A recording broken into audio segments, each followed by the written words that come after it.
La otra consigna es la lucha contra la casta política. ¿Qué quiere decir? Básicamente la lucha contra la casta política es aquellos, digamos, que entran a la política para servirse de los ciudadanos y no para como una vocación de servicio. La casta es una generalización, son todos. Bueno, en principio, o sea, hay gente que, yo digo, ahí tengo una opinión de gente que de repente está dentro del sistema, forma parte de la casta, pero no de manera malintencionada. Yo creo que a veces hay un problema de formación, un problema, digamos, de cómo vos haces la lectura de la realidad y cómo crees que se sale de esa situación. Es decir, yo digo, por decirlo de alguna manera, hay personas que, por ejemplo, se autoperciben o autodefinen como liberales, pero abrazan al paradigma neoclásico y no se dan cuenta que el paradigma neoclásico genera soluciones inestables que tienden a cada vez más socialismo. Entonces, pero lo que yo podría... Pero no entiendo, ¿qué quiere decir terminar con la casta política como consigna dentro de un sistema democrático? ¿Cómo se hace? A aquellos que, por ejemplo, van por proyectos que son fuertemente inmorales y que conducen a mayor pobreza. O sea, y eso está lleno de políticos. Pero la casta política, o sea, digo, ¿cómo se hace dentro de un sistema democrático para terminar con los políticos? No, la idea no es terminar con los políticos porque, digamos, o sea, el sistema, digamos, requiere de políticos, o sea, es como una suerte de insumo. Lo que básicamente el planteo es un planteo de índole moral, ¿sí? Donde se define la política desde un criterio moral. Ejemplo, ¿qué es desde un criterio moral? Por un lado, vos tenés, yo digo, ¿qué es lo que no voy a hacer? No voy a hacer nunca. Jamás voy a subir los impuestos, jamás voy a crear nuevos impuestos, jamás voy a ir contra la libertad, jamás voy a ir contra la propiedad, jamás voy a ir contra la vida. Eso es lo que no voy a hacer. Y eso, digamos, hoy te diría que la mayor cantidad de los políticos argentinos, o sea, violaron, o sea, no queda uno que no haya violado algo de esto. O sea, para mí entonces eso es casta. Ahora, y después tiene que ver con los proyectos que yo pienso enviar, donde los proyectos se discute en primer lugar desde la cuestión moral. Esto, digo, el más emblemático es la eliminación del Banco Central.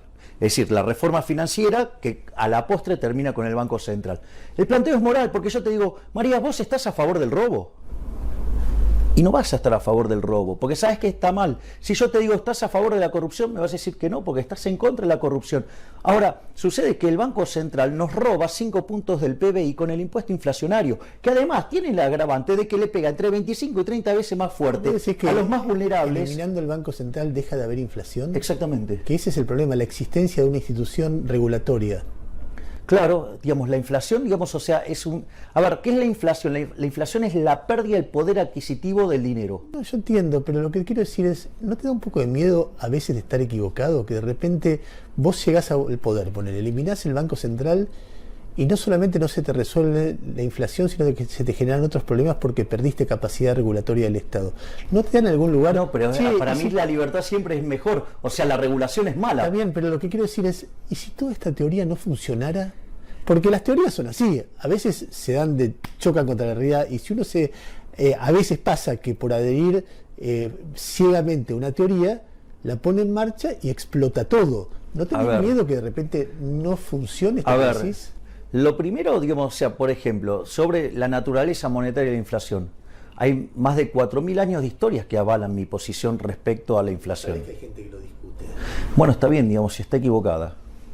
Bueno, pero es un poco soberbio decir, fulano de tal, economistas muy renombrados del mundo, gente muy, que vos decís, bueno, está bien, unos tendrán una opinión, otros, decir, todos estos son unos tontos que no entienden de qué hablan. Digamos, me parece que negar la naturaleza monetaria de la inflación es no entender el problema. Es decir, y es más, si aquellos que no adhieren a eso, hasta podés rastrear el origen del error.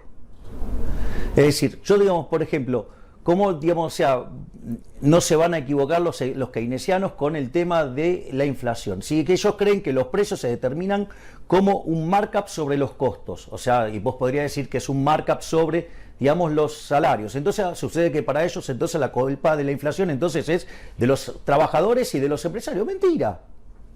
Es decir, que la lucha contra la casta es la lucha contra aquellos de la clase política que creen en medidas económicas que son perjudiciales para la gente. Que terminan haciendo daño a la gente y que después de haberlas experimentado y haber causado daño, siguen insistiendo con eso mismo por una cuestión de incentivos privados. Es la marcha del